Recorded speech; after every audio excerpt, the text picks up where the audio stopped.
Okay, Alicia, why don't you start with your introduction? Okay. Hey, I'm Alicia Comer. I'm an OT. Been an OT for 21 years. I think we're all in that same same time frame here. Um, I have a pediatric practice. I started out working part-time doing school contracts, and then in 2015 opened up my own practice as well. So I do both schools and pediatric private clients. A lot of my focus is on mental health, and I do a lot of work with anxiety, self-regulation, and that kind of thing. And I started as cash-based. I do take some insurance now. I'm testing it out. I'm not sure yet what I think of it, but I do know about it if anyone has questions. So that's kind of the short and quick of my practice and what I'm doing as an OT these days. Awesome, fabulous. Erin, you want to go next? Sure. Hi, everyone. I'm Erin Lindberg. I'm a holistic occupational therapist, and I specialize in women's health. I've worked in multiple settings over the years and went into private practice, just burnt out from corporate bureaucracy, all the insurance hubbub, and really got into my niche area through my own personal experience. So I struggled with anxiety, which got me more into the holistic practice of the OT world, and I struggled with some own things personally with having 3 children. So really saw the need for more education to empower women with their own bodies and their own health. So that is what my my private practice is. I have a holistic collaborative. So I do in my practice have different holistic practitioners. I have a functional nurse practitioner, health coach, acupuncturist, and athletic trainer. So I've had some other things too. People have left, come and gone, and I'm also the co-creator of the Cash-Based Business Builder course and coaching program. One of the things that I found with starting my own practice, there were so many struggles. There was no information out there, and that was just really frustrating to me. And that's really what inspired me is I want to help other OTs, because the more other therapists that we can help do what they love, the more clients that we can reach in the process. So that's a little bit about my journey.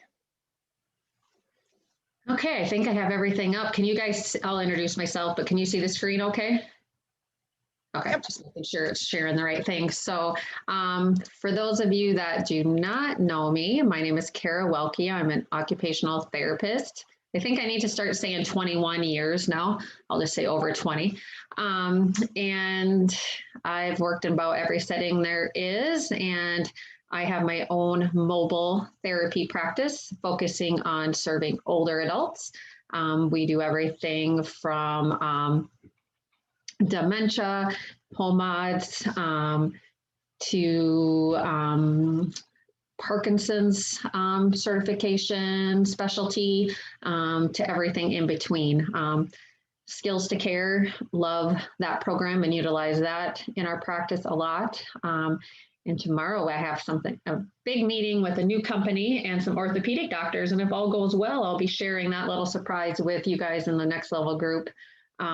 Hopefully in the coming days after that, that will hopefully help those of us doing mobile practice really get some more clients in the orthopedic world. So lots of things. Oh, I also contract with home health Part A companies. So we got a new contract recently. So the last few weeks have been crazy trying to learn a whole new documentation system and get that in place. And then last but not least, creator of the Next Level Occupational Therapy platform. And then my favorite thing is coaching in the Therapy Business Builder program. So we'll talk more about, because we have major changes that we've done in that program as well. So let's get started. So today we are going to hopefully help you guys get past the barriers holding you back from starting your own private practice. We only have one objective today, and hopefully by the end of tonight, you guys will have learned how to break through the barriers that are keeping you from starting your own private practice. And I know some of you on here already have started your private practice because you're in our Therapy Business Builder program or cash-based program already, but maybe you're here for our special gift for those staying on until the end tonight, or learning how you can break barriers from helping you move a little further in your private practice. And we already introduced ourselves since I was a little behind here. So we like to keep things pretty interactive. So tonight is set up as a webinar format. So we can't hear you, but if you want to speak, let us know and we'll unmute you and so forth. But we will use the chat a lot. That way, hopefully you guys don't fall asleep. So we'll get started. So first, tell us in the chat section, what are your barriers? You specifically, what is keeping you from starting or moving forward with your private practice?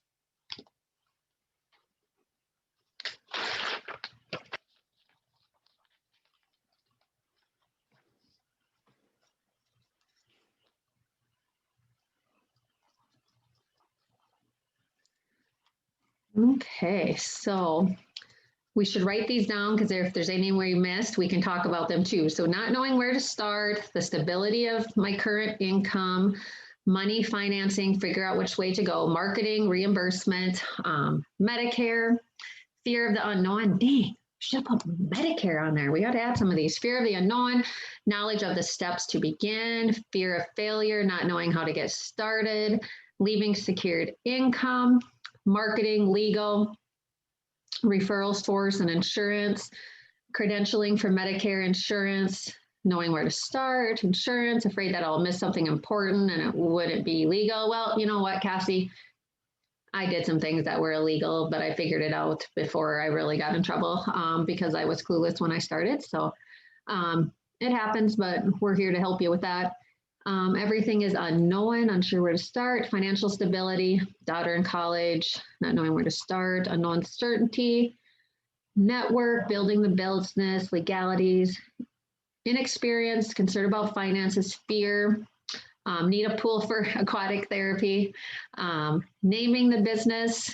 Annie, I'm currently helping a friend name his business, and yeah, I'm like, just name it, but it's okay.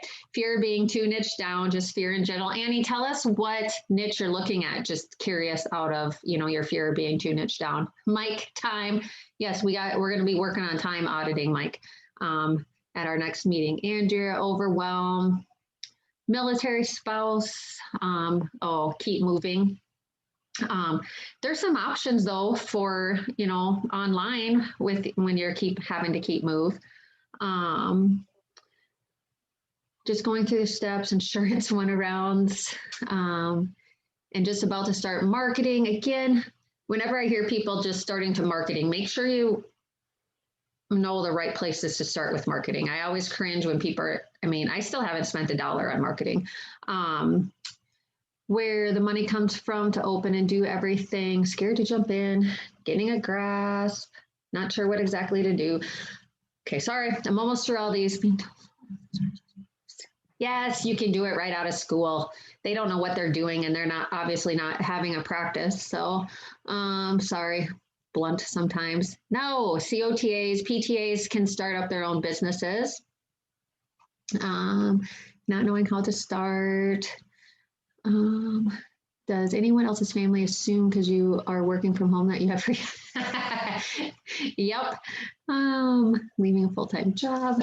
Okay, these are lots. Great ones, you guys. Sorry, I just want to make sure I check them all. Ooh, sensory integration for PTSD with veterans. Very interesting. Awesome. Life change. Emily. I'm pretty sure you can probably already start your own practice, Emily. Okay, awesome. Lots of great barriers. For those that we're not going to cover, we'll still try to talk about because, I think between the three of us, we probably have had all of those at one time or the other. Okay, so this is from a 2020 study, and it's obviously not just healthcare, but just to let you guys know, for aspiring entrepreneurs, the most commonly reported barriers included funds to start the business, funds to grow the business, networks and connections, self-doubt and fear, and finding customers, which I think all of those were mentioned at least once tonight as we got, or that you guys listed. So we're just going to get right into it. And between Alicia, Aaron, and I, we'll kind of, one of us will take a lead and then we'll probably all chime in, but we want to hear from you guys as well before we even share some of our knowledge with you. So we'll start with no time. How many have you, and you can either raise your hand or say me in the chat, how many of you have started your day with your to-do list and you get to the end of your day and you're like, what the heck did I accomplish? And just feel like you just didn't check anything off your list. Anybody had this experience? Or maybe you've said that you just don't do something that you really want to do because you say you are too busy or you don't have enough time. Yeah.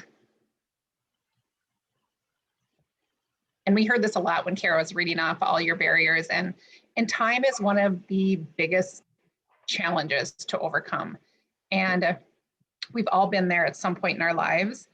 And this particular challenge can be overcome. And oftentimes it's just because we don't prioritize what's important. So when we say we're too busy or we don't have enough time, it doesn't really mean that we're spending our time particularly on the things that are most important to us or that we value the most or that will achieve our goals. It's really just that we're busy and we haven't prioritized that time. So how many of you have done a time audit or actually block your time or use a calendar to schedule in what you want to accomplish every day?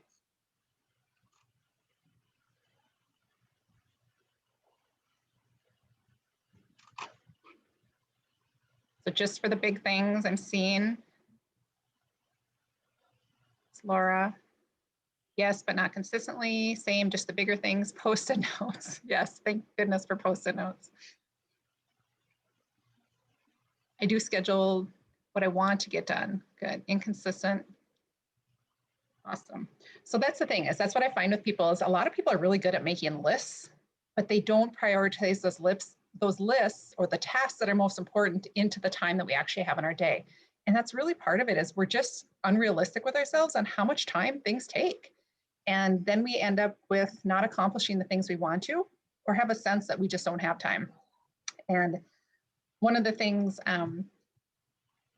that if you guys go into your phones right now, and most of you probably have your phones with you, and go into your settings and go to your screen time, and you can check out your daily average screen time.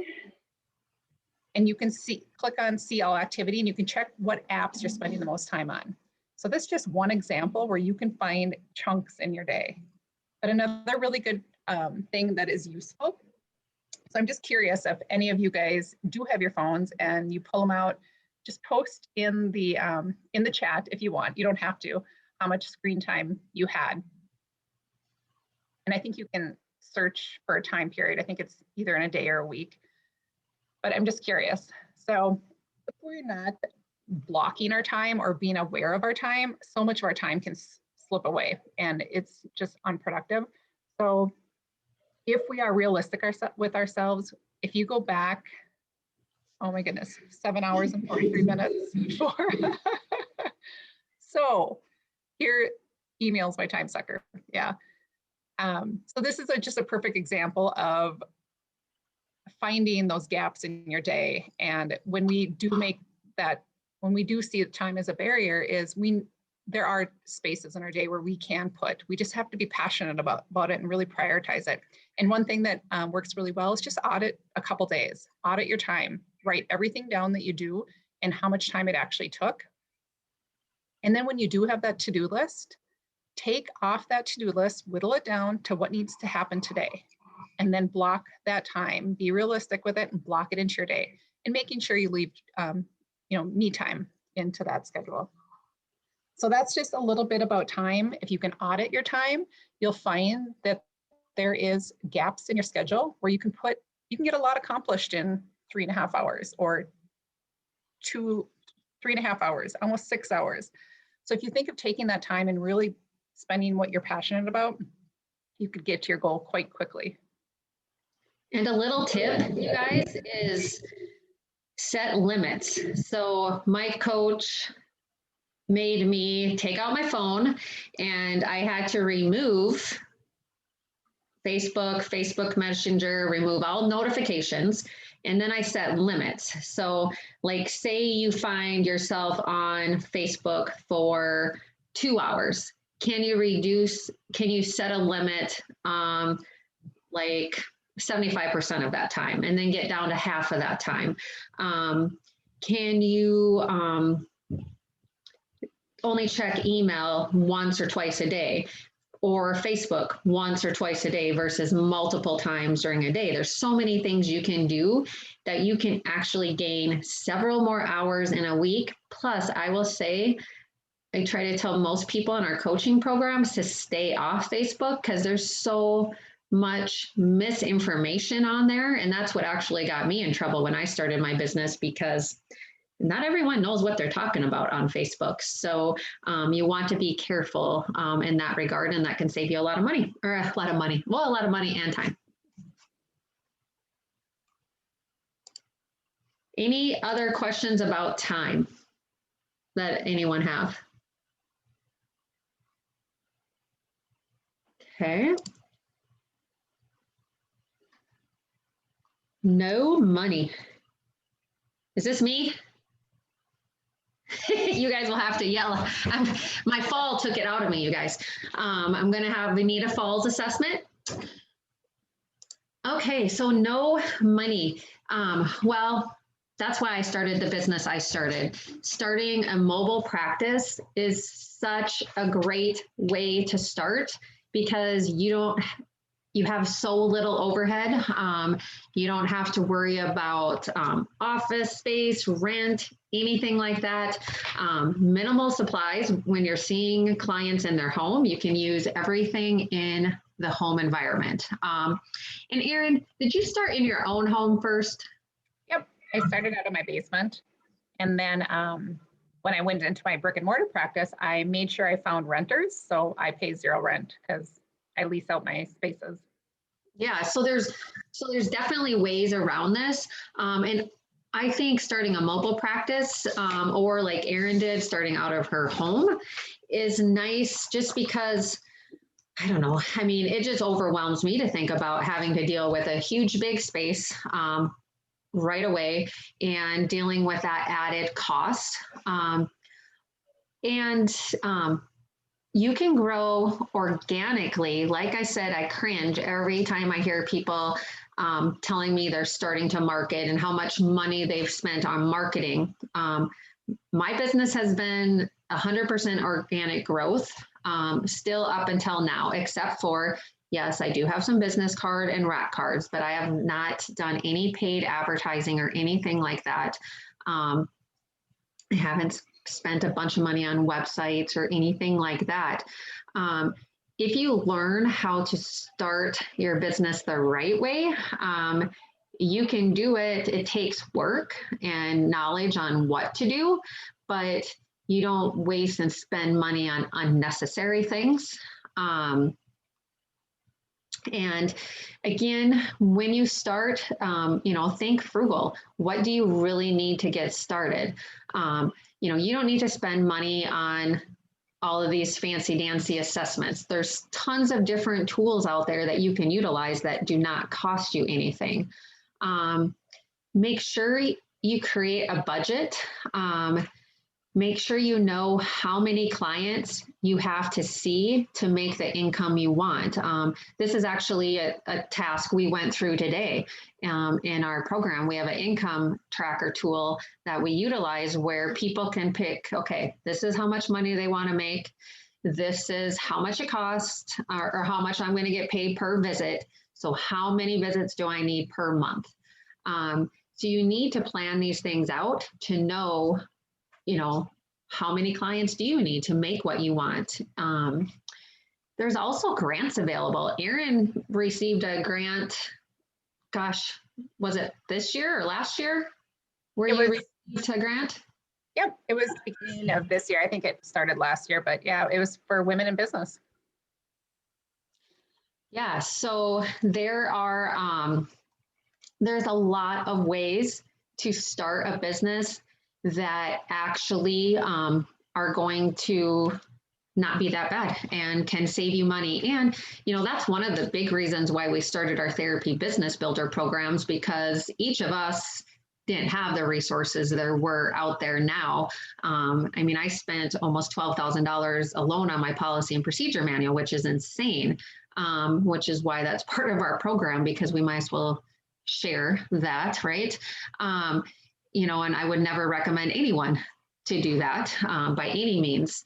So, you know, joining networks, things that can help you learn and grow and end up saving you money in the long run. So yeah, businesses don't have to cost you a bunch of money to get started. And a lot of people talked a little bit about their fear of not having their full-time income. Just because you start a business doesn't mean you have to drop your full-time employment. You can start your business alongside your employment. You've got to be transparent, but there's ways where you can have supplemental income and even more income until you're ready to make that transition. And that's exactly what I did. I started my basement as a side hustle, and as it grew, that's when I had to get space, and that's when I decreased my hours at my work. And most of your jobs are going to be sad to have you leave, so they're willing to be flexible with you. But the most important thing is just to be transparent, that you don't want to be doing something secretly on the side, or if you have a non-compete or something like that. And I started my business on the side too. Alicia, did you start yours on the side? I did, yeah. The school contracts was a good side gig, and yeah, like no overhead except for travel. Okay, so you kind of started with the school contracts on the side, and then that went well, and then you added in your other businesses as time went on. Yep. Okay. Awesome.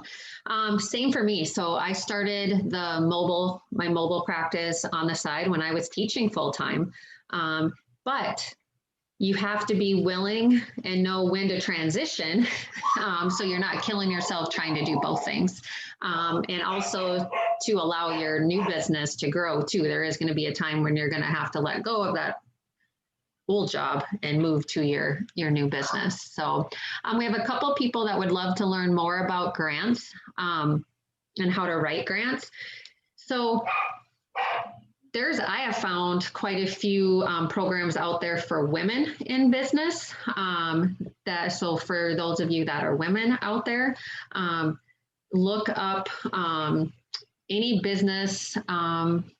Like in our state of North Dakota, we have, I can't even think of what it's called, but we have a women's and business group for North Dakota. There's small business groups of North Dakota.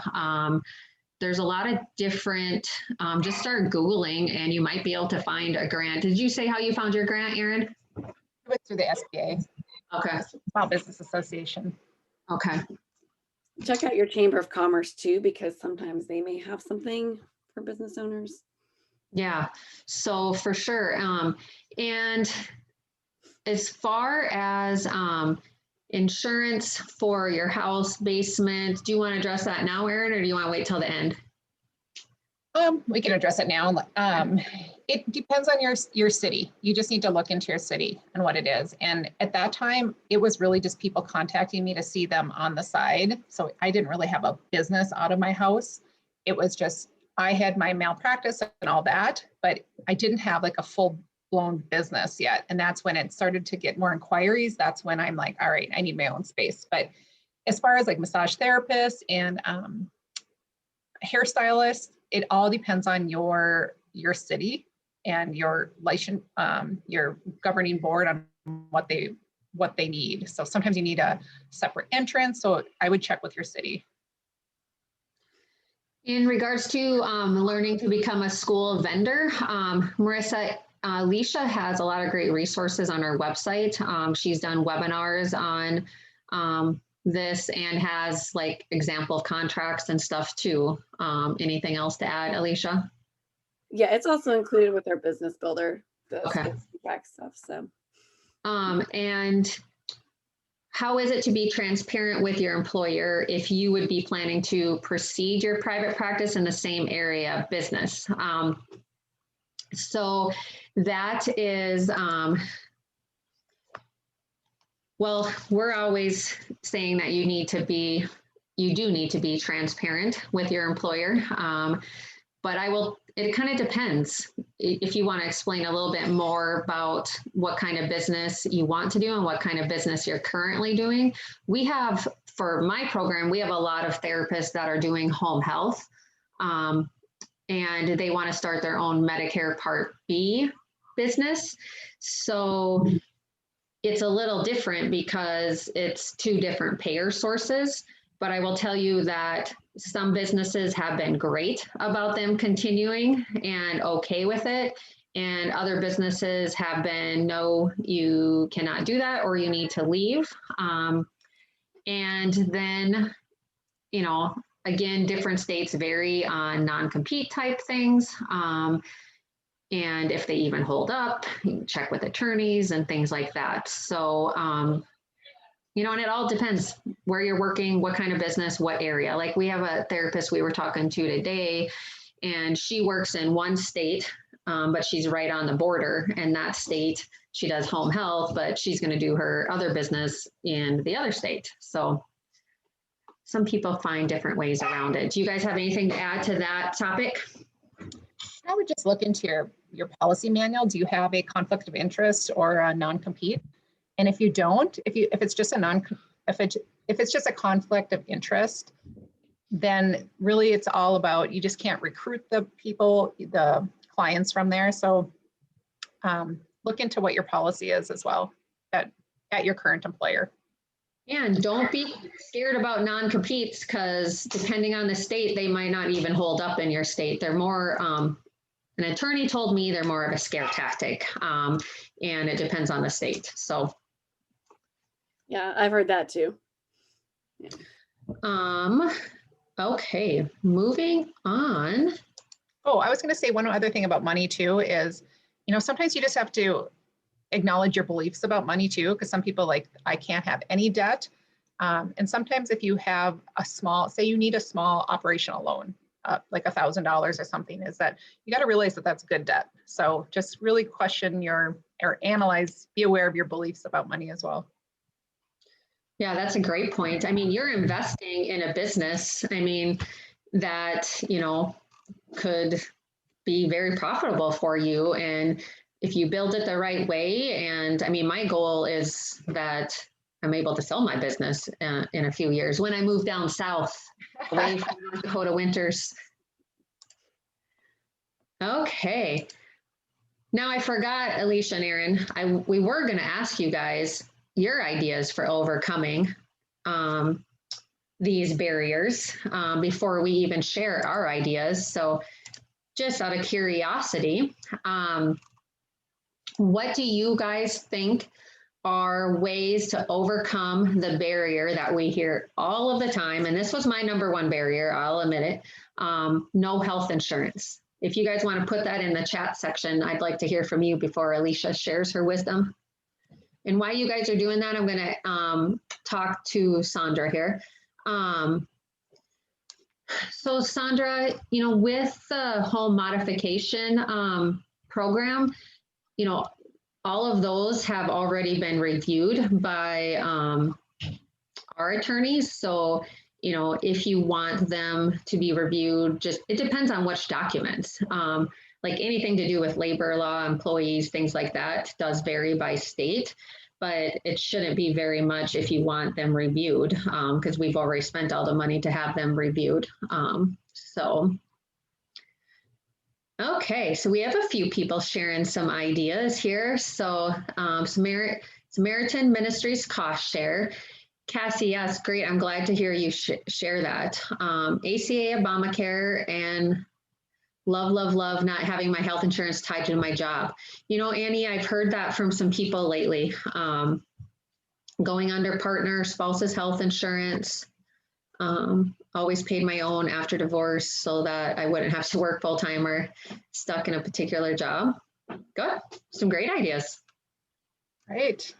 Yeah, that's very in line with what I was going to say. I think this is something that we can easily use as a reason not to move forward. And I encourage you to um, do a reality check with yourself and see if, is this really the thing that's holding you back? And is it holding you back as much as it really should be? Because if you do some research, you might find it's really not that bad to pay at your own, especially when you factor in the cost of taking on private clients yourself compared to a salary where your company is taking some of those as well, a cut of all that money coming in. So explore those costs. And yeah, ACA, the Affordable Care Act, it has really opened up some of the options for people. So that is definitely something to explore if you're an individual. I think if you're an employer, it's a different thing. But USAA has a health plan. You can go through them. Health insurance companies have their own plans that you can just go directly through. So, concierge care is another option. So if you decide you want to just pay a monthly fee to a doctor, especially if your health isn't that bad, don't have any major issues, and that can be really affordable, and just to have a catastrophic plan for any hospitalizations. There's a lot of options out there. So especially since the Affordable Care Act. So do some research before you rule this out. This should not be the thing that's keeping you from starting your business by itself. And one thing to think about is, do you want to be told on how much you can make and then just get a discounted healthcare? Or do you want to make what you want to make? You get to determine that, and then pay what you're told that you have to pay for healthcare. So it's really just, those are questions to ask. The other thing on this one is some people's insurance that they're getting through their work isn't even that great. And some people are paying way more for it than they really even realize when it comes to some of these other options out there. And I know I haven't explored, I've been exploring it, but I haven't made the jump yet for my family. But I think it was Cassie that mentioned she was doing like a cost share program, but there's a lot of different ones out there. Do you guys remember some of the names out there? I put down New Health because I think that's one. I was talking with my financial advisor the other day, and they were sharing another good one in, do you guys know any of the other ones, Erin and Alicia? There's if you look up, I know there's a bunch of Christian-based ones. Yeah. So if you do a search for that, you can find those. The Christian ministries are the ones that I'm familiar with, and the coverage is really good. Yeah, so lots of options. Do not let this be the option that holds you back, because you might actually find that something else actually serves you and your family better. Also, depending on how you run things, if you might be able to deduct it depending on how you set it up through your business. So different things to think about out there when it comes to no health benefits. Okay, moving on. Do not know enough. Okay, let's hear what you guys have to say about this. What would you guys tell someone that when they say they can't start a business because they don't know enough?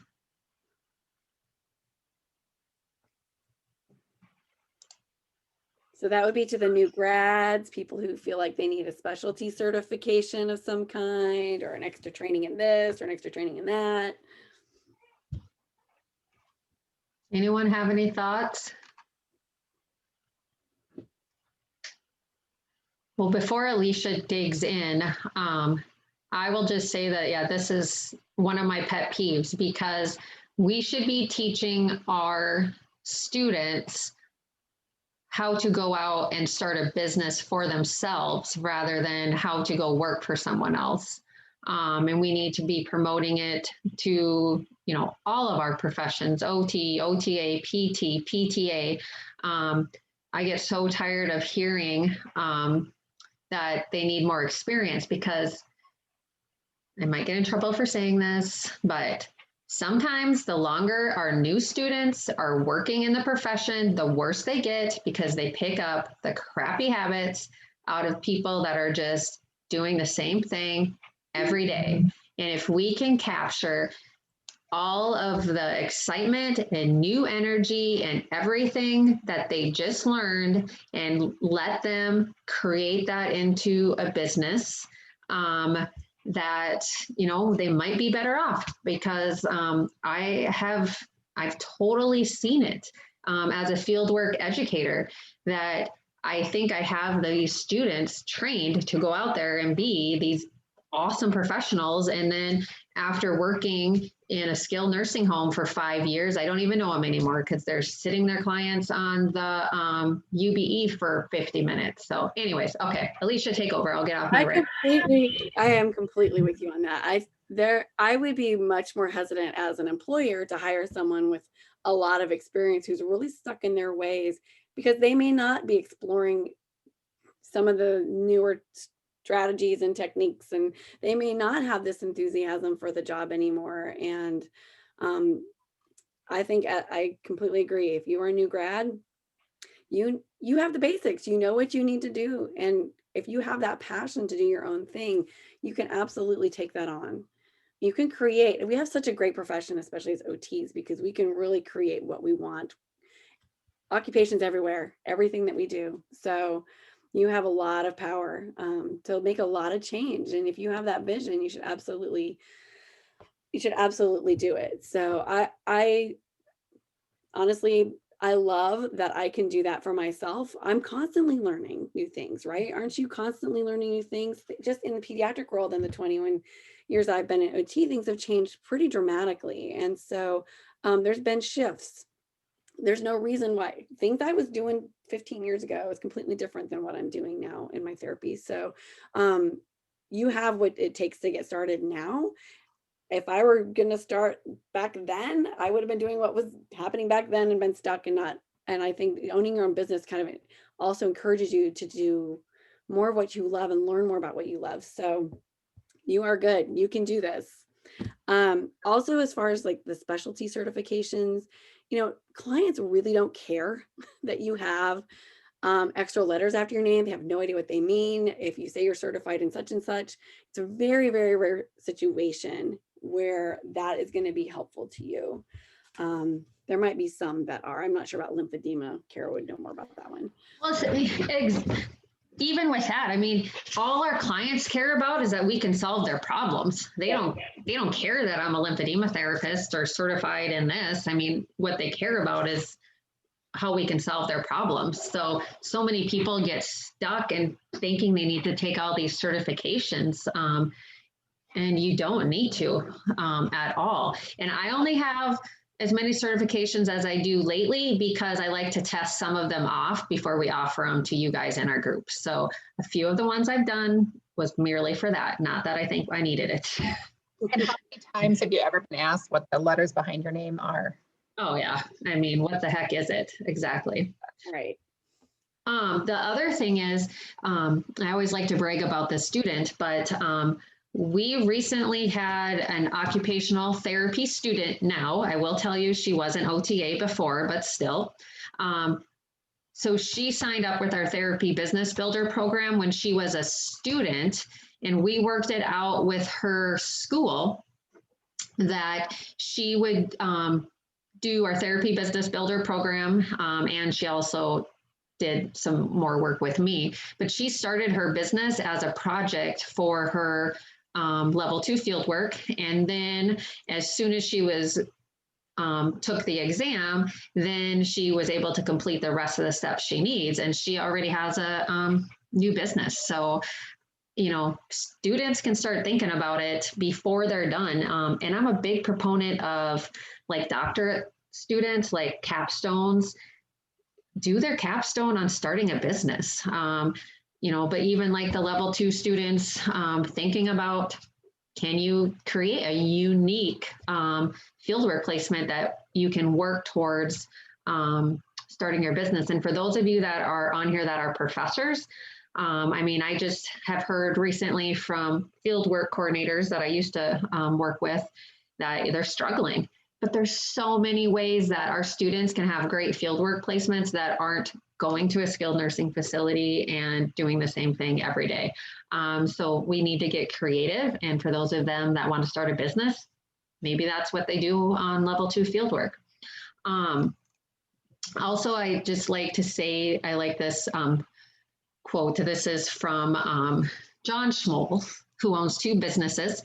But he stated, if you're waiting until you know everything about running a business, you'll never do anything.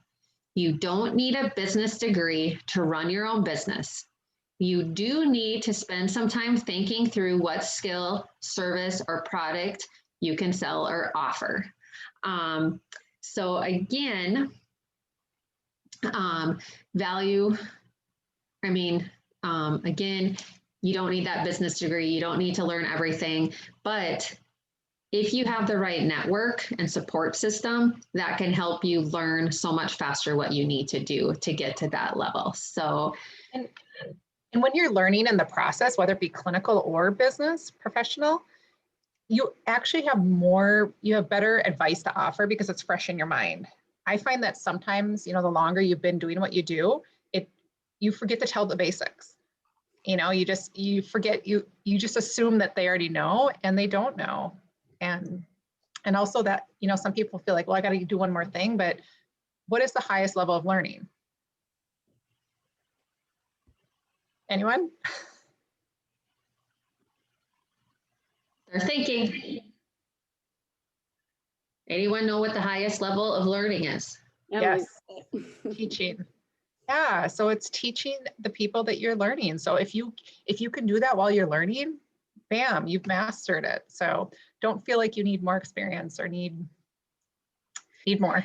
Oh no, go ahead, Alicia. I was going to say, I think one of the most valuable things that we offer is our relationship with our clients. And you do not need to have this big toolbox necessarily to provide good therapy. People want to feel cared for. We need to solve their problems, but I need to help them figure out how to live their lives and their occupations. But that relationship is so huge that you've got that right out of the gate. So, and the one thing that one of my coaches told me is that if you think of some of the greatest coaches out there, like athletic coaches, and they never played the game. So that just hit home to me. It's like, you don't need to have it mastered in order to be a good therapist. The other area, and I don't know if you remember this or not, but I think it was at one of our masterminds we went through, that someone who had or got their MBA, but they said they learned more by working in some of not our particular programs, but in some of the areas, business builder programs than they ever did through getting their MBA that helped them with their therapy business. So just interesting out there. So lots of different things we could go into on that one. Okay, next one.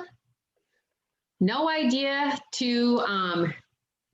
how to niche down. And a few of you have already asked this tonight.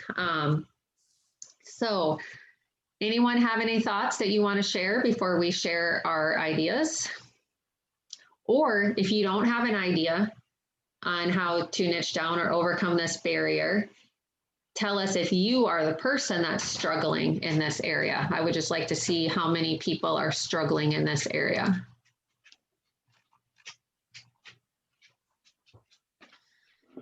Okay, Rachel's on the struggle bus with this area. And if you could, I would love to hear like what you're struggling with.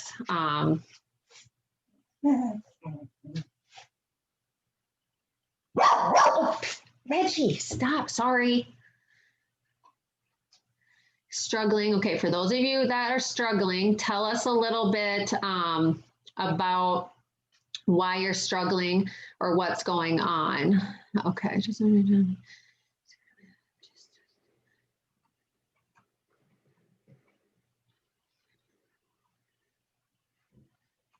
just reading, sorry guys.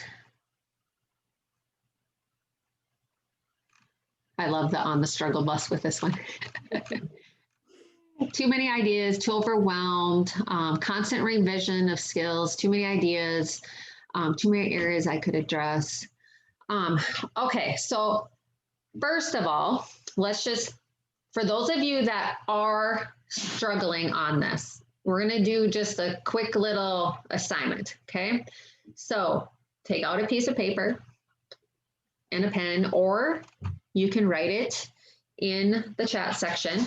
If you could only treat one client for the rest of your life, describe that client, okay? So feel free to put in the chat if you're okay with sharing, but only one particular client, what would that be?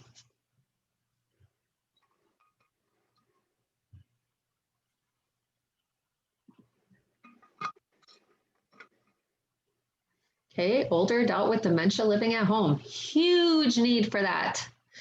Hospice end of life. We have a person in our therapy business builder program that's her exact clientele right there. Mobile, communicative, neuro, learning. I love teaching parents how to help with their kids. Older person struggling with mobility. Okay, good. Okay, now I want you to think about your skills. Okay, what type of client do you feel you provide the best treatment for, or that you could get the best results for? Who is that client?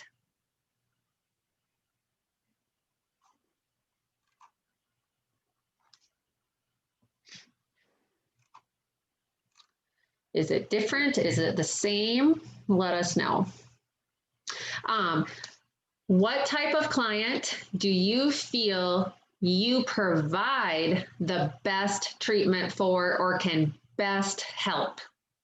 Is it the same or is it different? Okay, same.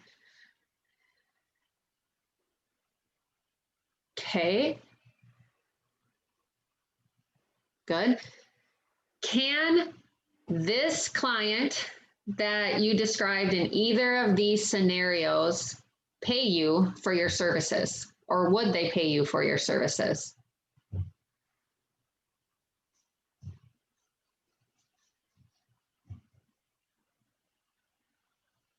Okay. Okay, last question. Are you passionate about serving that sort of client?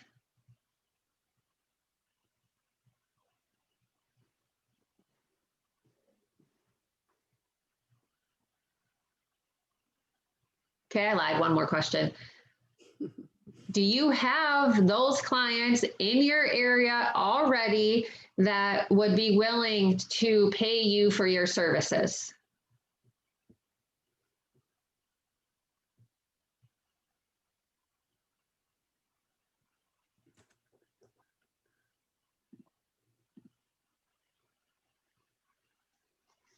Okay, so for a lot of you, you just figured out what you need to do. Rachel, it doesn't matter if there's a ton of competition, you just need to be the best. Some people start this and never finish, so you got to be relentless. Those of you that don't know, you need to, start asking, find out in your community and find out if there's a need. Okay, I'm still reading. Need to locate them. Not sure. Yes, but they want to use insurance versus cash pay. And that's totally depends on your clientele. Erin and Alicia are cash pay therapists. I am 100% firm believer that if you're going to work with older adults, you need to at least accept Medicare Part B, but otherwise be a hybrid practice. We transition people off of Med B to wellness private pay. We have private pay people, so there's lots of options for that. So when no idea how to niche down, some of the things that we've been taught in our coaching is taking yourself through some of these questions. When I first started my business, I was like, oh, I'm going to do it all. I'll just do a mobile practice. We'll see pediatrics or adults. I can hire someone to do the peds. I'm just going to do the adult. Oh my gosh, that was stupid. And obviously I just focused on adults and I initially, and then I still thought I was going to add peds, but it was the best decision that I made, was to focus in on the niche that I knew I could provide the best treatment for, that if it was the only client I was seeing for the rest of my life, I could handle it. I am passionate about it. I know there's a need because older adults are only increasing. Dementia is only increasing. Falls is only increasing. People are wanting to stay at home. So there's a huge need for that. And I'm sure Alicia and Aaron could answer those questions for their practices as well. And they'll probably have more things to say. But, really think about that and try not to save the world at your first start. If you really want to do more than just one thing, fine, but start in that area and then expand as needed, I guess. So Alicia, Aaron, thoughts? Proven that if you try to speak to everybody, you try to help everyone, you're going to speak to nobody. But if you can speak to one person, like really niche down, so maybe you love to treat necks. I'm just throwing something out there. That's what you market to. Does that mean that only people with pain in their neck are going to come to you? No, other people are going to find you, but you just have to speak to someone. And that's really what niching down is. It doesn't mean you're going to turn away your back pain or your pelvic pain or whatever it is, but that's the whole purpose of niching down. So don't be afraid that that you're not going to be busy because you're niching down. It's the complete opposite. And I like what she said because it reminded me, Anthony Maritato is one of my favorite PTs, and his focus is knees. He's the expert in knees. He refers other areas to other people. He may take them if need be, but he's like the knee man. And also, like, we have therapists that their niche is dementia. And when you can become the expert in your community in one thing, I mean, people are going to be referring them to you because you're the expert in that area, and you can refer other, find other people in your area to refer to for other areas. So like, yeah. I specialize in women's health, but my men I see a lot. It's not for pelvic health. It's for chronic pain because I do a holistic modality. I do John Barnes myofascial release. So there's so many people in pain that need my help, but I still market to women. So. Yeah, that's awesome. Would the business name then hold you back with your niche? So I personally, when you come up with your name, think that you don't want to put yourself in a corner with your name.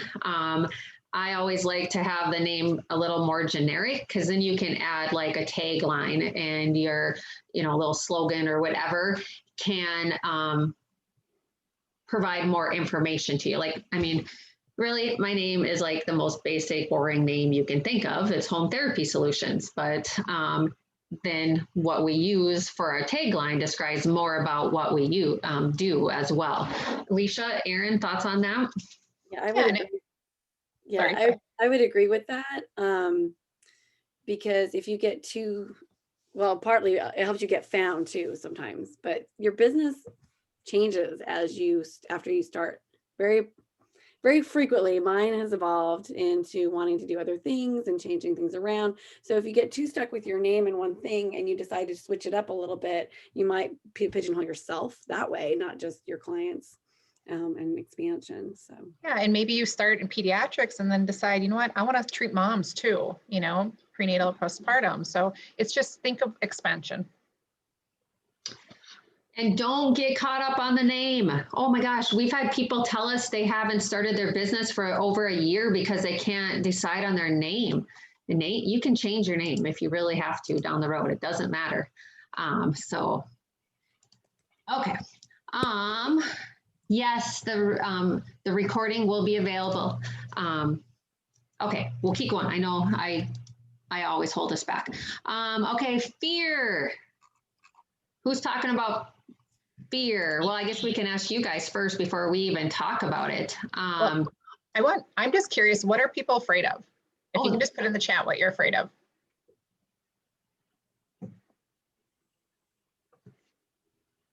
Those of you that said fear before, what are you fearful of?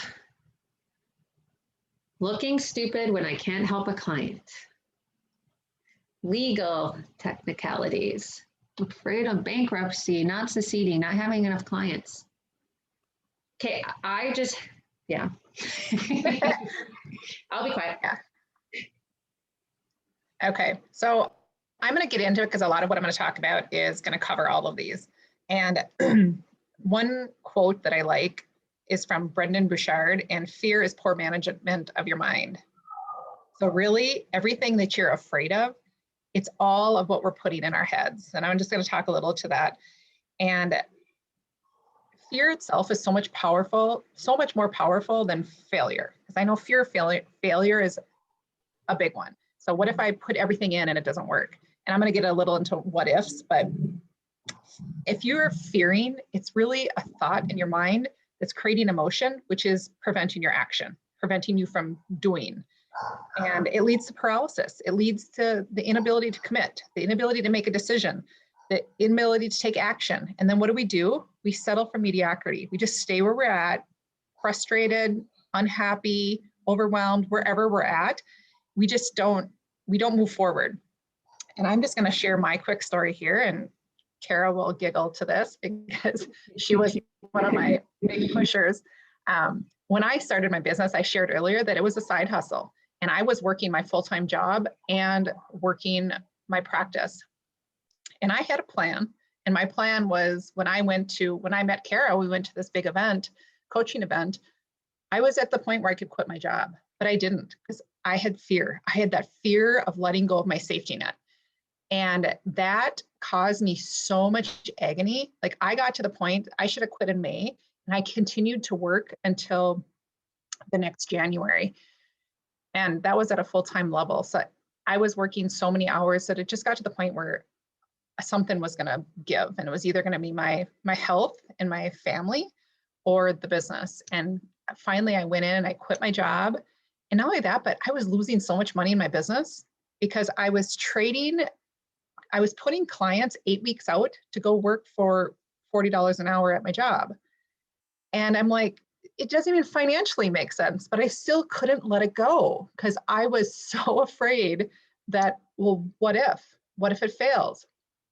But what if I succeed? And what if it turns out to be so much more than that? So part of that is going into the what ifs. You know, those what ifs that we get so hung up on is doubt-inducing questions.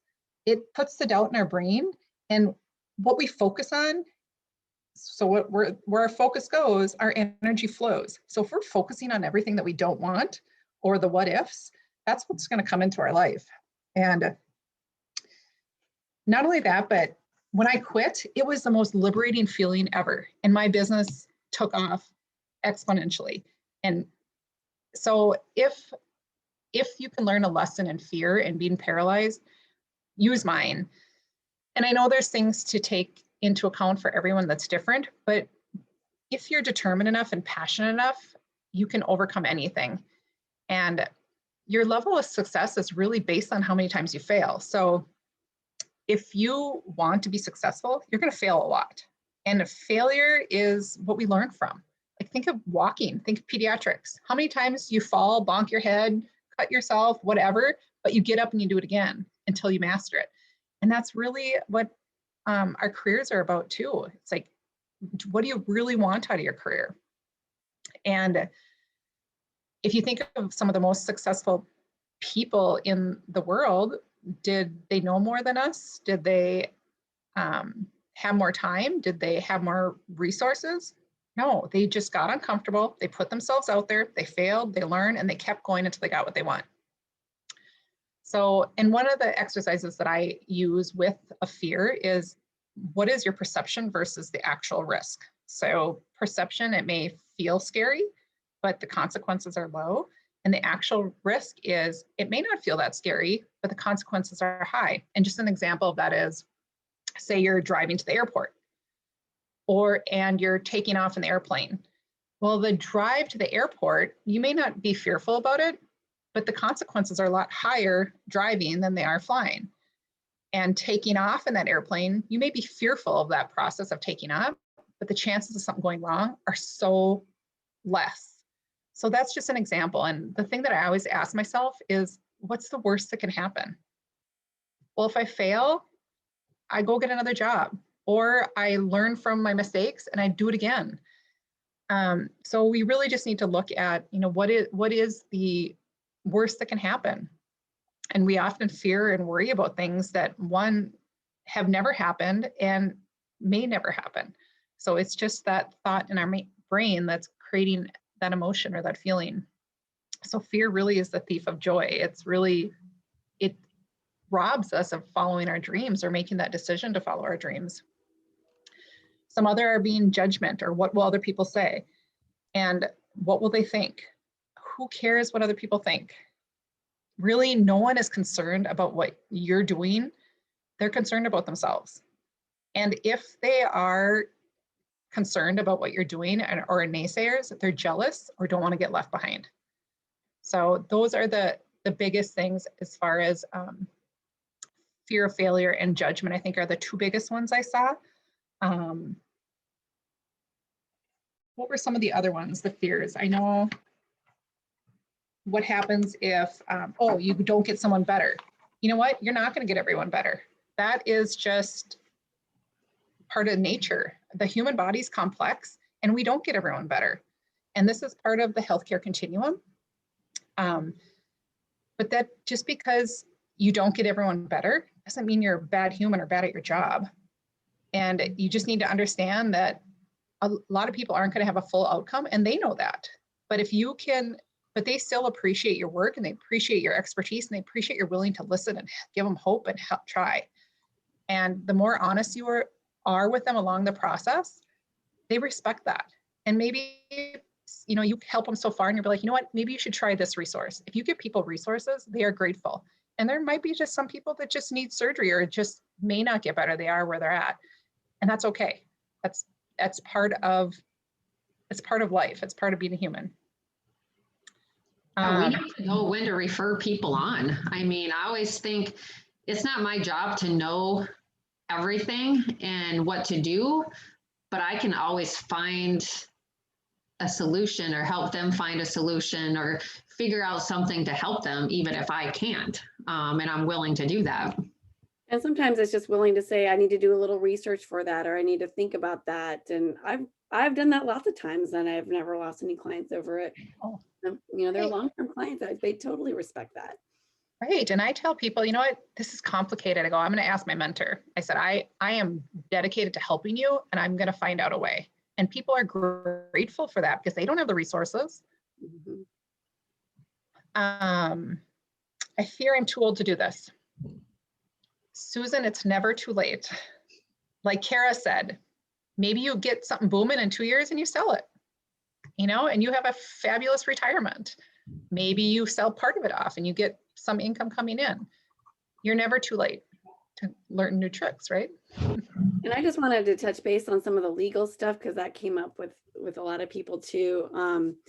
It's not the end of the world if you do make a mistake with some of those things. It's good to know them up front if you can, which is why we've included those things with our business builder programs. But my mom, for instance, is a licensed clinical social worker in Oregon, where you are not allowed to see Medicaid clients unless you are a Medicaid provider. And she's not a Medicaid provider, and she was seeing clients, and she ended up discovering that she was taking money from people she shouldn't have been taking money from, and she just paid them back. And it wasn't a big deal. She didn't, even if the state had found out, and you just pay people back. It's not really that big of a deal. It wasn't that many people, because not that many people are seeking cash-based services when they're on Medicaid. Most of those things really aren't as big a deal as we make them to be. Yes, we need to be cautious of HIPAA. We need to know some of those things, but know better, do better. That's just the kind of attitude we have to have about this stuff. So. And a good support system is huge. And knowing the right people, networking, not being afraid. Like Aaron and I both signed up for a $30,000 mastermind program. I don't know about Aaron, but my return on investment was extraordinary. And why? Because I put that much money into it. I invested in myself and I made dang sure that I was going to get my return on investment plus a lot more on top of it.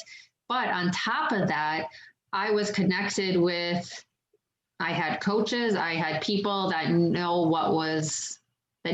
what they were doing to help guide me. The thing that scares me the most is literally people that try to start a business just following like Facebook groups. I mean, it absolutely makes me cringe. All the different posts I see out there on a daily basis. Oh, I just started this business.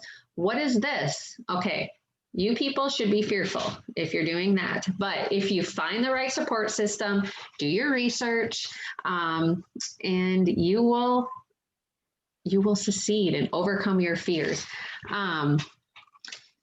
Yeah, mastermind program, coaching program. There's a variety of different options out there. Let's see, mindset, Aaron talked about that. Also, I know some of us conquered our fears by kind of starting up as a side gig and then worked up through it. So, don't make the mistake I did. Quit when you decide to quit. That's what I was going to say, but you have to know when to move on, because I will tell you that there's a good chunk of people in our therapy business builder programs that are really holding themselves back because they're not letting go and taking over their, just making their business their own. And you know what? Once you quit, you are so much more committed to your own business. Oh, and it's so great. I mean, I was terrified to leave my teaching job because it was my insurance. It was a constant paycheck and so forth. And my coach was like, no, you're quitting. You're not going to, oh my gosh, it was the most joyous moment ever. And I never regretted it at once. And a lot of that's mindset. I will say that I tend to have just a life attitude that things will work out. And when you believe that, I think it's true. It always worked out. When I went from being in a year-round school to suddenly they're like, nope, you're not going to be in the year-round school anymore. Now you're going to have 3 months off instead of 1 month off. And that's not something I'd planned for at one of my contracts. Or when they said, we're not taking you back next year because we're going to hire a permanent person instead.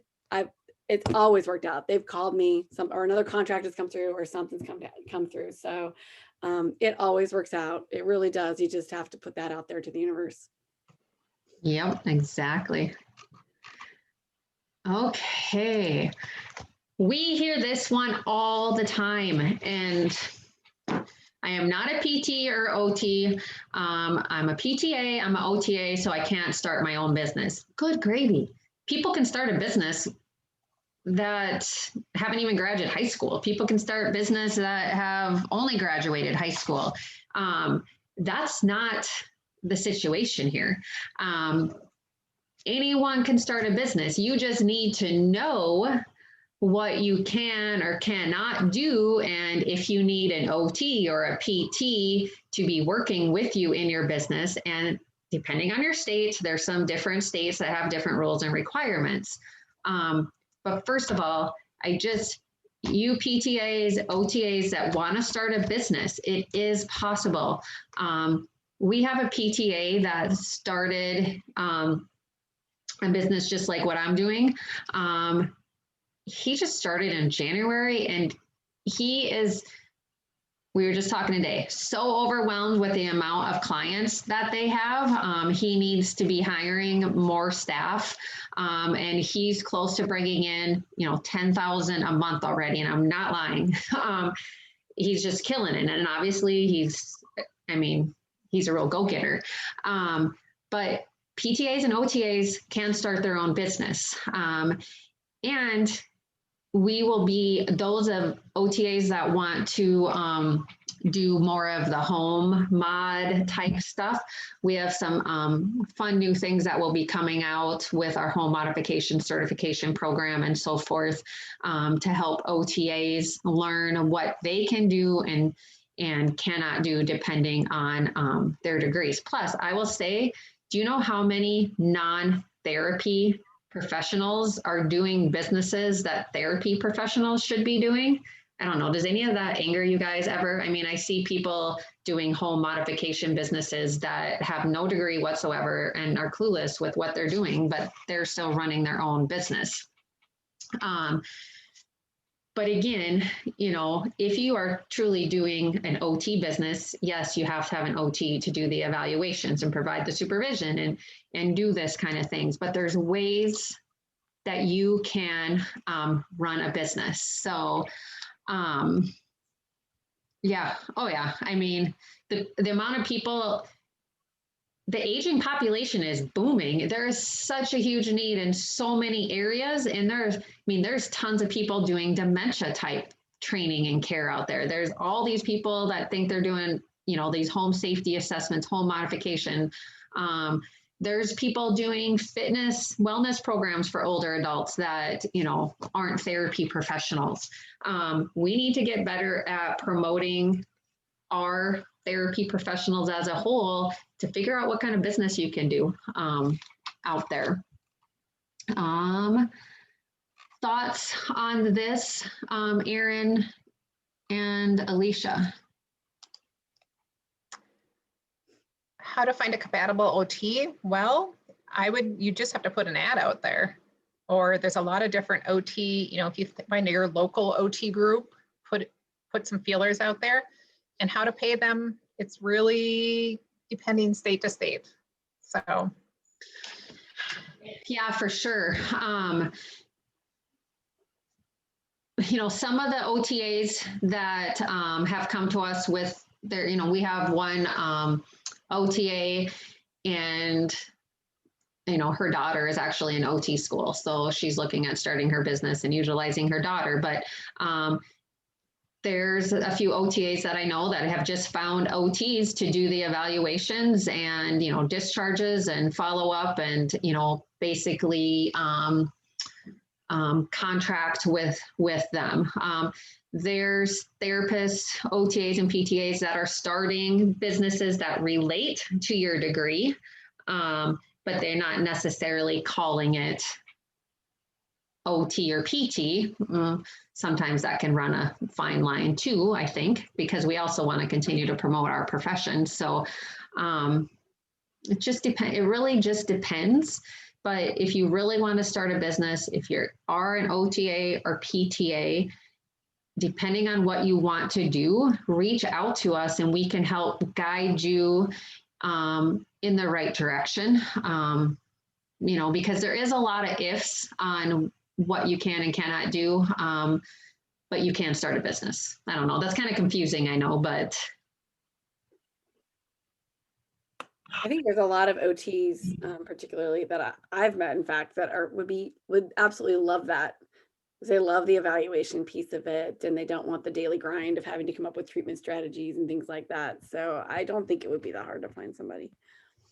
No, there's someone proposed a treatment or a business option where they contract with an OT, and obviously this is going to depend, especially with telehealth and stuff in limbo for like Medicare and so forth. But anyways, OTA contracting with an OT telehealth wise, where the OTA is there doing the treatment in person, but the OT does the evaluation with the OTA via telehealth and follows up on assessments and discharge plannings via telehealth.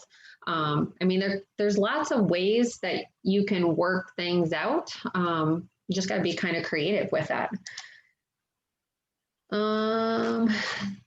Do you start as a cash business, then go into adding insurance? Depends. Yeah, Susan said, I do that with an OTA. Perfect.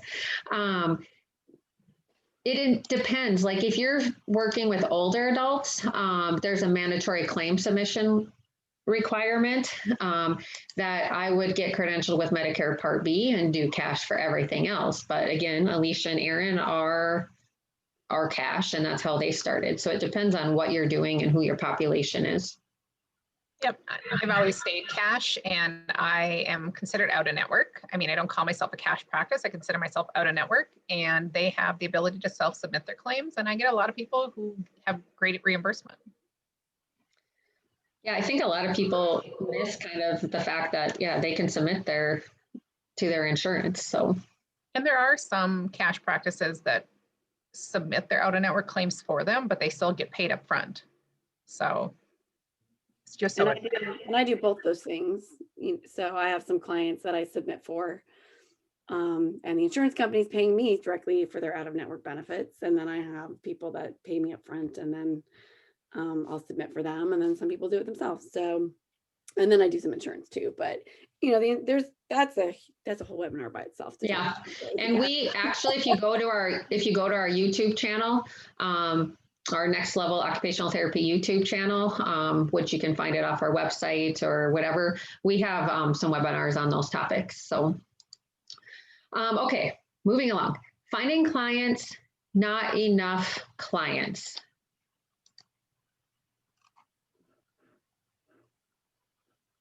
Sorry, I'm just looking at what Hannah is saying. Yeah, we can talk about that, Hannah, for sure. If you want to move to North Dakota, I'm just teasing. Okay, finding clients, not enough clients. I'm just going to say, if you build your practice the right way, you will not have trouble finding clients. And then you will get to the point where you have too many clients and you have to figure out what to do on that. I know, Erin, Alicia, anything to add to that? Yeah, and I think that this goes back to fear. It goes to the lack mindset. Is you got to realize there is enough out there for everybody. It often comes out, well, there's 5 competitors in my area. It doesn't matter. You would do it a different way than them. So there's more than enough out there that there aren't enough therapists in this state, in this country, to treat all the people that need help. So don't let that limit you.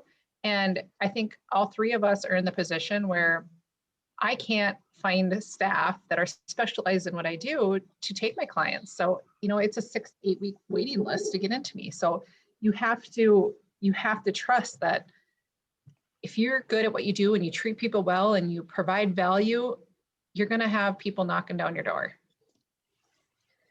And the people that aren't finding clients, don't have enough clients, I'm just telling you, they're not building their business the right way. They're not marketing the right way. They're not doing what they need to do. They're not establishing themselves as the expert in your area. They're not solving the problems. They're not creating relationships. Yep, exactly.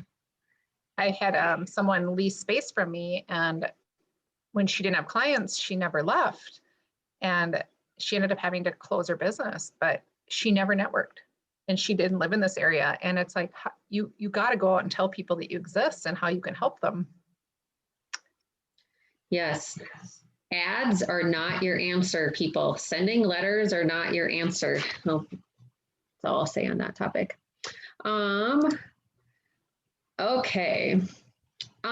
Before we move on to this, there was Medicare I saw as a barrier a ton out there. I would say that Medicare was a big barrier for me, but I just found the right support system and education to help teach me everything I needed to know about Medicare. Any other major barriers that you guys saw that we didn't cover? Someone said imposter syndrome, which to me, imposter syndrome is a success, because imposter syndrome is just your perception that you're not as good as what other people perceive you to be. So if other people perceive you to be good, that's huge. That's a success. You've had to have had success for people to perceive that. And imposter syndrome is something everyone has at times. So, and again, it's just minding that mindset. Any other major barrier that we didn't address tonight before we move on to what you need to do next? And then,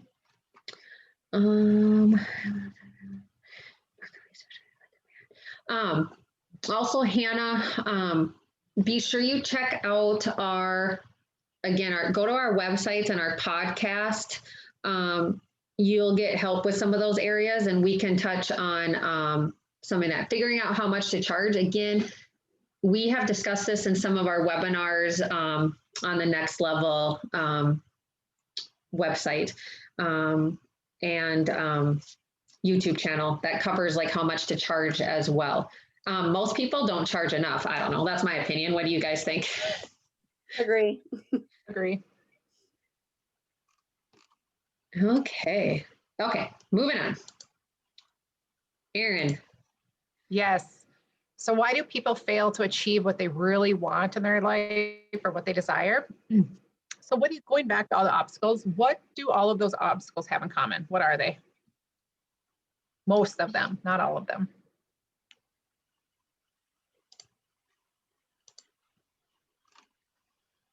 So what do those obstacles have in common? So just for time's sake, they're resources. So a lot of them are resources. Their time, their money, their degrees, their knowledge, training, learning, right people. And that's the biggest misperception we as humans have about why we can't achieve something, is that we believe that we lack resources. I don't have the time, I don't have the money, I don't have the right degree or the right education, or I don't know enough. But these all may in fact be true, but can you think of a time in your life where some of these may have been factors, but it didn't stop you from getting what you wanted? And you can go way back. Like when I did this exercise a long time ago, I thought of myself as a kid. And if I wanted something, like I grew up on a farm, we didn't have a ton of money, and I wanted the Guess jeans, I wanted the Jabot jeans. Do you think my parents would pay for them? Absolutely not. But I found a way. I found a way to get what I wanted. And I carried that through life. So I'm just curious. I know there's times in your life where you put all those things aside and you found a way. Maybe you didn't have the money, but you were creative enough to find it.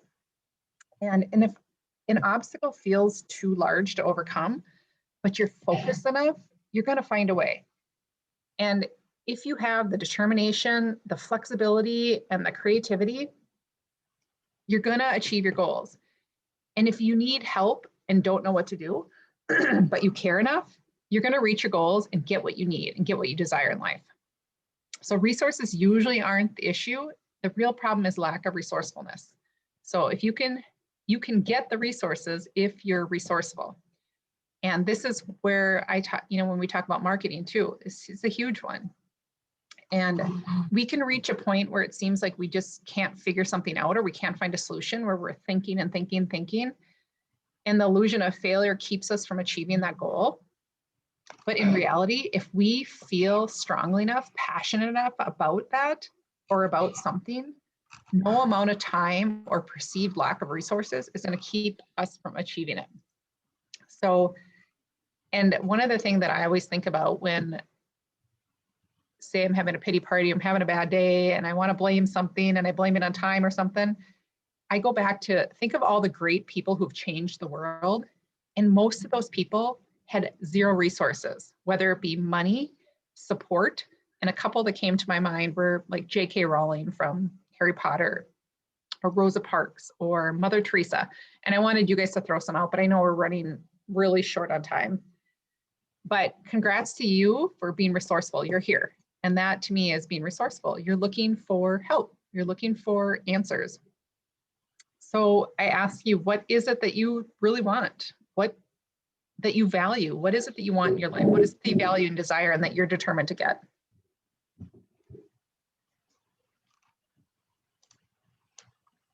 That's me, right, Erin?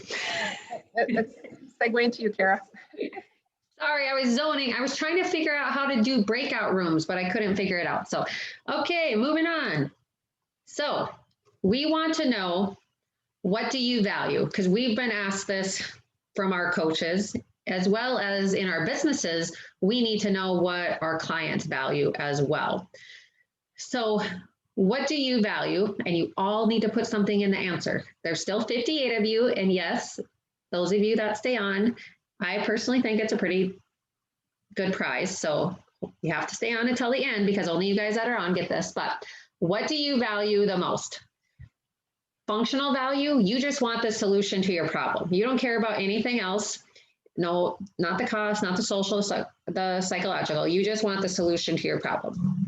Who's more on monetary value? Is the product worth the price? What's my return on investment going to be? Do you place more value on the social value? Gaining a network, having the ability to collaborate, or the psychological value? Do you need that support system? Does you need to do something that allows you to feel better? And I need to look in the chat section. Okay. Monetary, functional, making impact, freedom and family, honesty, function, time, connection, social, relationships, social, functional. I know it's kind of hard because I know for me, my biggest is functional value. Just give me the dang solution to my problems. I will pay you for it if you solve my problems. And then I used to be more monetary value, that this product better be worth the price and return on investment. But I learned, especially when I decided to sign up for something and pay more money. I mean, I go to Las Vegas and am pissed that I spent $9 for a week in Las Vegas, but I put $30,000 into a mastermind program. But again, I got my return on investment big on that. Okay. So we're all different. And I know people, my husband would totally be more about social value and probably psychological value. He is a psychologist, but he'd be more on social value. So, okay, let me see. Functional monetary still here. Good stuff. Okay. So we're all three of us were at the exact same spot, and we could sit here and tell you our stories about how we started, how we struggled. And this is exactly why we started the Next Level program, the Facebook group, and Alicia and Erin have been with me from the start. In fact, Alicia was one of my first mentors through Facebook. She was one of the good advice givers on Facebook way back in the day when I started. And in fact, she was one that actually I realized I was doing something illegal, and she guided me the right way. So we all knew that we could help people do what we have done, but make it a lot easier, save you a lot of time, a lot of money, and provide you with the network that you need to accomplish your goals. And so we're going to talk a little bit about our Therapy Business Builder program. And those of you that hold on tight will get the special surprise at the end. And we haven't done that before. But anyways, so functional value. So we solve your problems. We help you get over your barriers, such as having no idea how to start and run a business. That's what our Therapy Business Builder is for. Having no time to start and run a business. Again, that's why we have our programs, because we can help people get up and running way faster. I mean, it took me forever. I had no clue what the heck I was doing. I don't even want to tell you my horror stories. Those of you that have no idea how to get credentialed, we teach you how to do it, or we'll do it for you. Having no idea how to bill insurance. Me either. In fact, when I first started, I lost so much money because I didn't know what I was doing. Well, that's why we started this program, because we don't want that to happen to you. So many people have no idea of, changes and new regulations. Like, for example, the beginning of the year, when it comes to Medicare and things like that, things change. We need to know. Having a community and a team to help support you, we can help you with that functional. We can help solve the problems. And again, just like some of you guys worry that you don't know the answer to everything, we don't always know the answer, but we have a team that we can help find the answer you need and get you the answers you need to help solve your problem. monetary value. Our programs actually save you money because trust us, doing things right the first time will save you a lot of money and avoid costly errors. Providing everything needed that costs a great deal more when done separately, as well as helping you avoid spending money on things that you shouldn't be spending money on. I see that a lot. Getting you up and started faster allows you to make money sooner, and it does not take up your valuable time. Just like Erin said, if she would have given up her other job, she would have probably been so much farther ahead because she was making way more money in her own business. And remember, we cannot earn more time, but we can earn more money. So we've done things that will save a ton of your time so you can help, you can start making money. Social value, come on, we're awesome. I mean, I just showed you a video on how I fell and knocked myself out before we started. And those that know me know I tend to talk a lot. You can just tell me to shut up. But we will provide you with a network of experts and peers that are doing the same thing that you want to do. We're not somebody that doesn't do the thing. We're doing the thing with you. And it takes more than one person to build a successful business. When you're surrounded by a team and peers, it helps give you the confidence you need to start and run your business. And that's one of the biggest things people say after the business builder programs is the network that they've gained and being able to collaborate with everyone doing the same thing. Psychological value, we will help you love what you do. You will feel good about the fact that you now own your own business and can provide the best care possible with no one telling you what to do. I mean, really, I no longer have to go to work and be told I need to see someone for 15 minutes or no, you need to see this one for 55 minutes. I mean, that's bullcrap. You will totally love your job way more, and it's not going to even be a job anymore. It's going to be a rewarding day for you. Also, we help ease your fears of doing something wrong, not meeting compliance guidelines, committing fraud, etc. Yes, that can happen. You're going to see people lately, there's been lots of people posting about compliance and are you meeting compliance guidelines? Well, yes, I mean, there's things you need to do, but it's not as scary as some people make it out to be out there.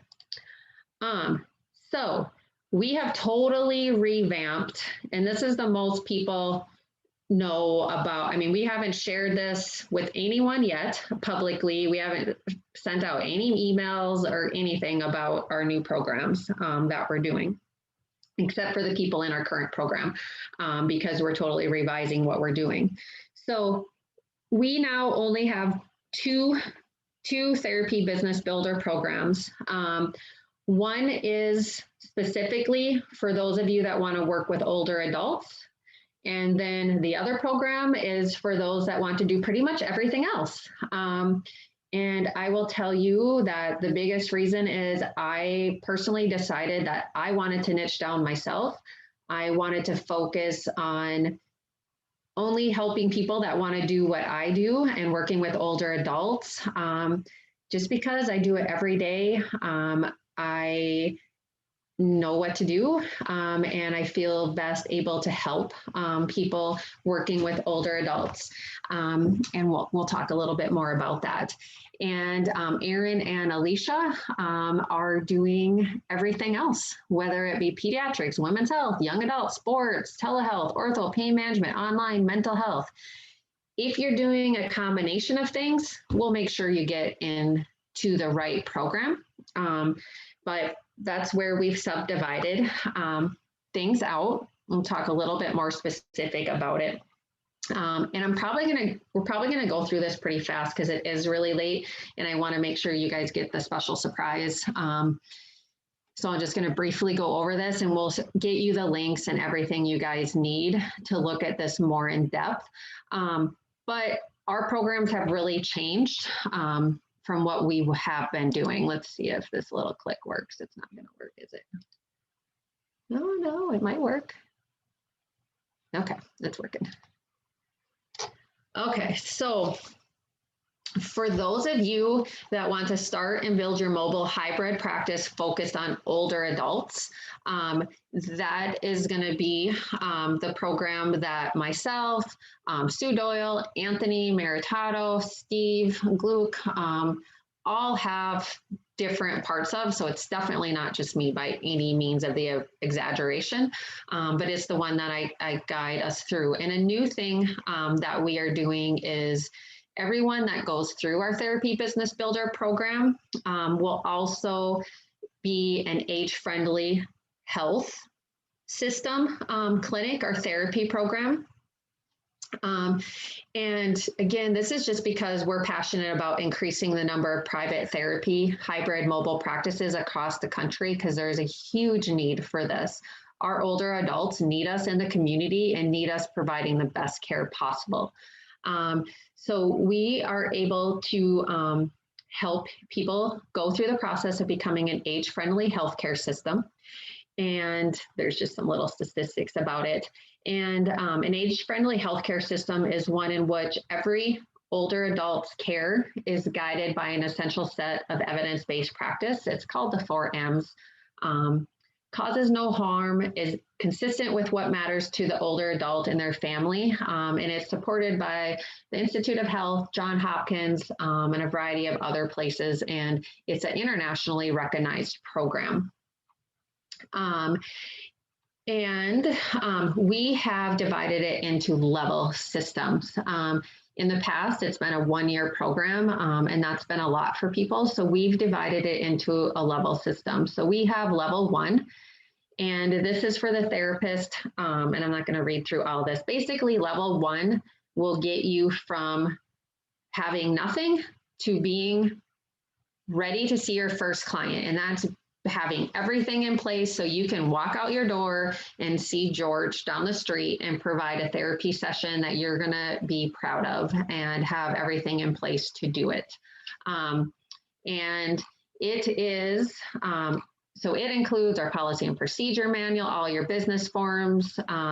It includes training on how to do your insurance credentialing, how to get your business set up, and I'll let you guys go into details and we can set up meetings and whatever you need if you're interested. We have additional, like if you want someone to do a particular thing for you, you can always add that on. But the price for this, and it says May 1st on that, but I think we did the webinar a little later than initially planned. So I think I will extend it to probably May 8th on it, and then the price will be going up. But since this is a brand new revamp of our program, we always like to do a little beta test for the first people when we revise things.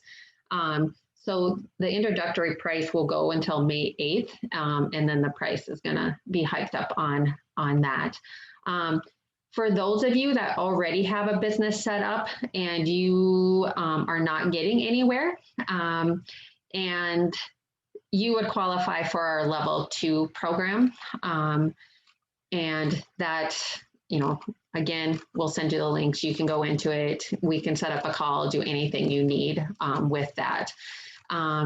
And then we have a level 3 program as well. But I'm guessing most of you on this webinar are going to be in our level 1 or level 2 program. And again, this is how we've decided, after running our Therapy Business Builder program for well over a year and have many successful therapists out running their own business, we've taken their feedback, what we've seen, and revised the program so we can best help facilitate people moving through the program. And we've added more individual and group coaching to our program, and to really give people the extra push they need to get to that next level. And I will check out the comments, but I want to let Alicia and Erin get started on their review here. And they had a very successful beta launch of their program. So the cash-based Therapy Business Builder course and coaching. So I'll let them take over. Who wants to have control of the keyboard, Alicia or Erin, of the mouse? I can take it. Okay. This is my bedtime, so I'm fading. Control of Better if it. Erin does it. And I posted the link to that Whoa. chat as well. Sorry, just trying to figure out there we go. All right. Yeah, so Alicia and I are the co-creators of the Cash-Based Therapy Business Builder course and coaching.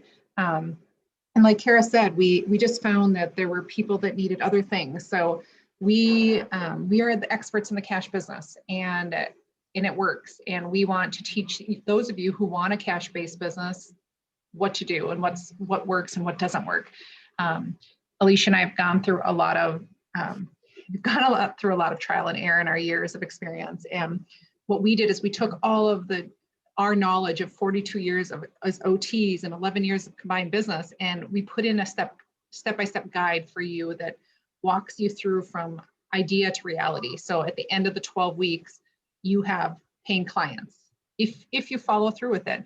This is a course on consent. So really it's up to you and how much you put into it.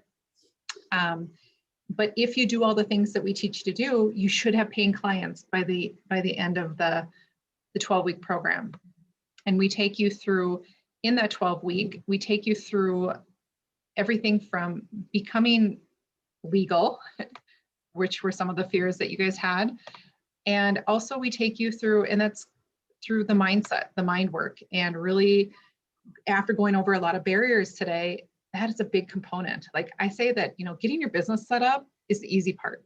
Mastering your mind is the hard work. So, and we intertwine that throughout the program is just getting your mind in check. Where are we at? And gaining that confidence to get out and network and get out and create those relationships, and showing you what works for marketing strategies that are low budget, where you don't have to spend money, things that work for us. Like Kara said as well, I have never spent any money on advertising. We show you all the things to get your practice set up, from scheduling to documentation to forms and documents and budgeting and business plan. So all the things that you need to do, and narrowing down your niche and creating your one-liner. Now you know who you treat, but how do you tell people about it? And then how to get those clients. And also we get into creating that client's experience and learning how to use testimonials, using your clients to tell their story to market for you. And then we get into a little bit on how the journey continues. So things that you can do beyond opening your practice. If you decide you want to expand, bring on employees or contracts, or maybe you decide you want to expand in insurance, and we can help guide you with that. And our outcome is we want you to have that network of support that we didn't have. I don't know about you, but Kara explained it well, where it's lonely and was a struggle when you didn't have all those resources out there. So we want to connect you with all those resources. We want you to be resourceful to get those resources through our programs. And we want you to gain that personal, professional, and financial independence and autonomy that you're seeking. I saw a lot of you saying what was most valuable to you is freedom, time freedom, financial freedom to treat how you want to treat. And that's the whole goal of us helping you get into practice. So what you get with this is 3 months to a private Facebook group community. And this is where we want you to stay laser focused. We try to drown out everything else on social media. We want you to stay focused.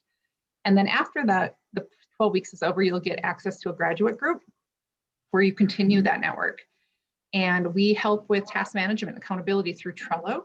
You'll get monthly coaching through us. It's actually every 3 weeks. We'll do group coaching and Q&A, but through the Facebook group, Q&A is open all the time. And you're going to get downloadable attorney-approved policies, procedures, templates, forms, all the things that you are worried about making and taking the time to construct and get approved initially. Those will all be included. And you're also going to get the trainings for life. So when the program is updated or modified, you're going to get all that for life to stay on top, to stay fluent with the program as it changes. And we're going to be starting our next cohort in May, and the price is $29.47. and that's for the 12 weeks.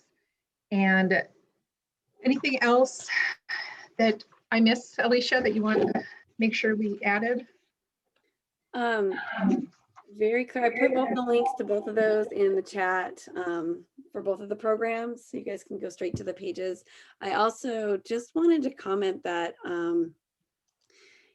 just because you have an LLC set up and maybe a website doesn't mean you have a business. So especially when you're looking at the levels for Kara's businesses, that does not mean your business is established. There's a lot of other things. And I think just you don't know what you don't know. You don't know what to ask. And unfortunately, some of us have had to learn the hard way on what we didn't know. So which is why we put all this together for you guys, so that you don't have to worry about what you're not asking. So that was all I wanted to add to that. Keep those in mind. And I will, let's see, I'm just looking through some of the questions here. So, and I know we went through that really quick, so you need to take your time and look through everything. And if you have questions, reach out to us, because the prices, the information is all out there.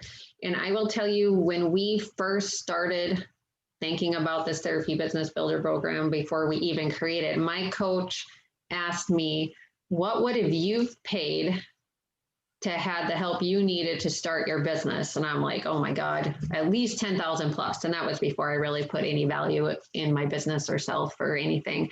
And that's kind of where everything started from. We knew we could pull together to help therapists get where they need to be with that. So I know it's late. We'll stay on for questions and answer your questions, but I want to share our little special surprises with you guys. And I am actually going, what the heck? I'm just going to share it. This coupon only lasts until tomorrow, just because we wanted to reward you guys that stayed on until now. So you'll be the only ones that actually get this little surprise. Erin and Alicia, if you want to answer any questions why I find the little surprise, it's in here somewhere.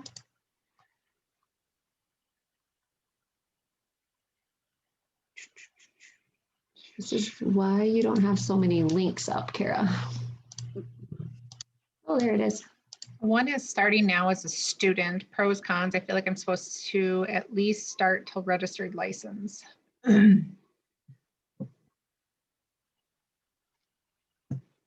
If you don't, I mean, like for us, I want to meet with you depending on what you want to do, and we'll help make sure that our program is right for you. If we feel that you're not a good fit for the program, then we'll make sure that we tell you that. I can't get into my coupon things. Okay, keep answering the question. Sorry, trying to get my. Do you want to, Alicia, put the email address in if people have questions after this? Sure. Kara, do you want me to put your email in? Would that be best? Sure. Yep, that's fine. Which program would you recommend if you intend on starting the cash-based business and then adding insurance clientele as demand grows? It depends on what kind of business you are starting. If it's older adults, you would go with Kara's program. Yeah, because we have people that are doing cash too, especially COTAs.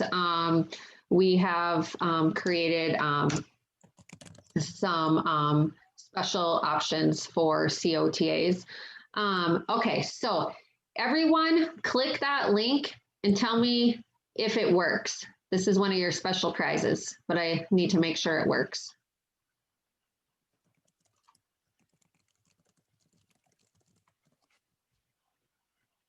Okay, so the link that we shared with you, I will tell you, it is a year long, but it was a very, very successful summit that we ran last year.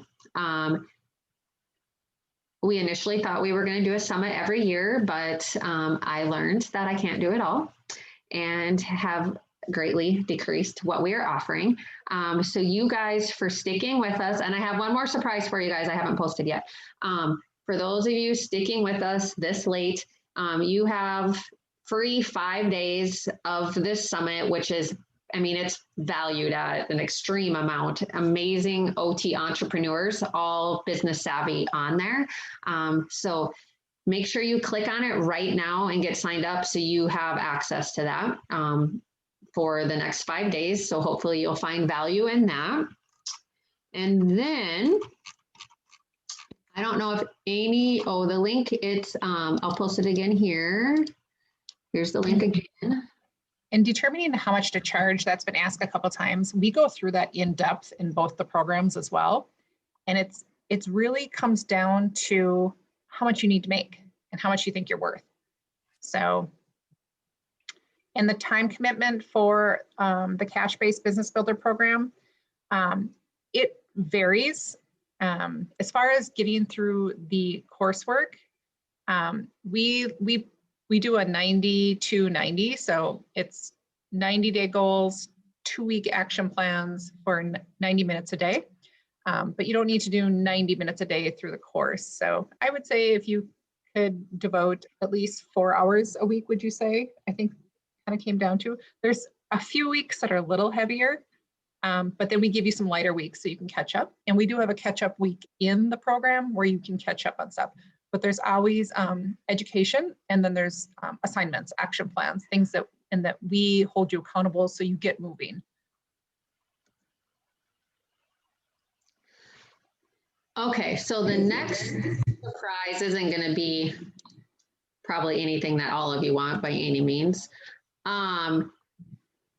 But this prize is only for therapists in our older adult program, as well as in our brand new home modification certification program that is specifically just for therapists. So the Age Safe America has a certification program. And again, you don't need these certification programs, but this is, you know, some people might like this. This certification is to become a certified home safety specialist. I can't even remember exactly. It's too late. But for those of you on here tonight, I'm going to give you special, you get $100 off. No one else except for those in our programs will get that. So I just have to, just a second, I just have to. And Hannah, to answer your question, sorry, while you're working on it, Kara. No sharing that secret, everyone. Okay, any other questions?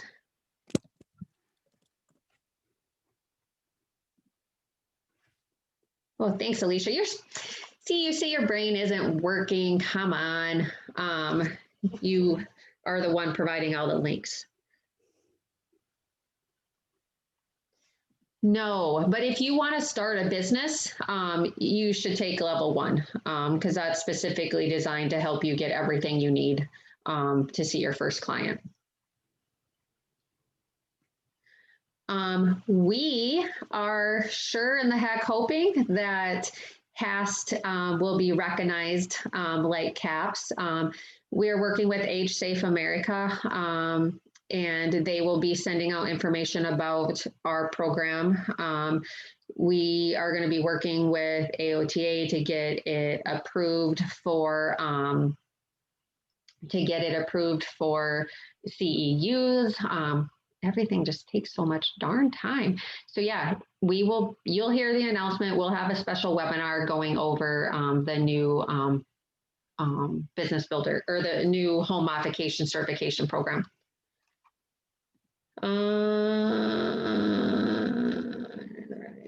It doesn't appear to be in contact. I can click into it. I took a screenshot.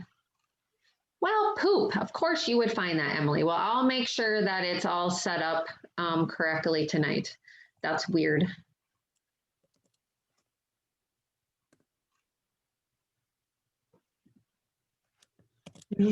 Okay. Oh, Rachel, on how to price. Yeah, go to our YouTube channel. If you go to our website, www.nextlevelot.com, there'll be links on the front page that will take you to the podcast. I highly recommend you watching the podcast. You need to watch both Alicia's and Erin's on there to learn more about their story. Those of you that want to do home mods, make sure you watch Sue's. Carly and Megan from our Therapy Business Builder programs, really good episodes on there as well. So yeah, be sure you check that out. And how to price. I think I did a webinar on how to get paid in your cash-based business. Yep. I believe it's in there. Yep. Yeah, we have lots of resources for you guys to utilize within the website, YouTube channel, podcast. Let's see. I'm just reading Marissa, your questions. I have a couple ideas. Part of me wants to do independent living.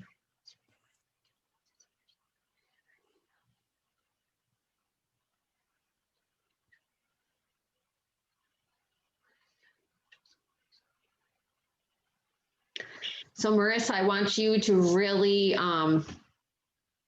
dig deep into thinking about where it's not just where your passion lies, but I think you do need to be passionate. I'll always remember my coach, Will Boyd, saying, it's not always about being passionate, because my mom is the most passionate knitter I know, but she would suck teaching knitting. So I thought that was kind of funny. But, where are your skills? Who can pay you? And, looking at your area is important. So.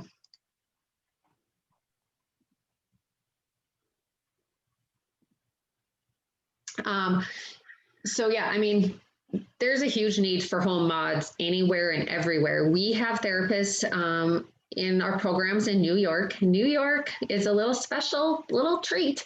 But luckily, Steve, who is one of our coaches and the CEO of Hello Note, he lives in New York and has a mobile practice in New York, which has been a huge help, because yeah, New York likes to make things a little tough on us starting a business. Here in North Dakota, they don't care what we do. Just teasing.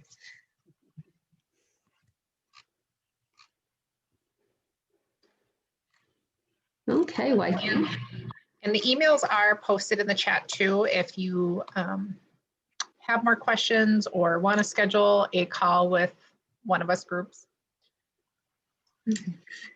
Yes, Hannah, California and New York. Those two are the worst.